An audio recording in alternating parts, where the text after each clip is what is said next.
એટલે ભરેલા ભીંડાનું શાક બનાવવાનું છે. ભરેલા ભીંડાનું શાક. ભરેલા ભીંડાનું શાક બનાવવાનું છે તો ભીંડા તોડવા પેલા ખેતરમાં જવું પડશે. અત્યારે જો ઘરે કોઈ નથી. મમ્મી તે ગોળી થઈ ગયા છે. ગયા છે એમ ખેતરમાં. લાવો ભાઈ કાયથરો પકડી લઈએ આપણે.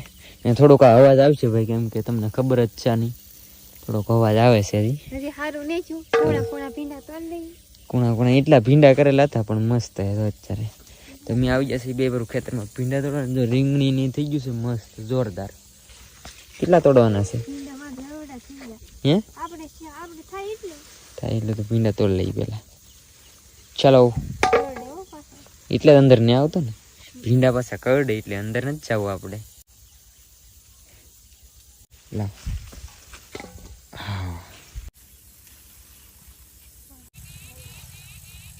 ભીંડા તોડ લીધા. મેં તો છે ને 2-3 ભીંડા તોડ્યા. ટી શર્ટ ટૂંકી બાઈ પહેરેલું હતું ને મને કીધું આમાં કરડે. ભીંડા બેન ધોવે છે. ધોઈ નાખો. લૂસવા રહે ને શીખા ધીરે ન કરવા.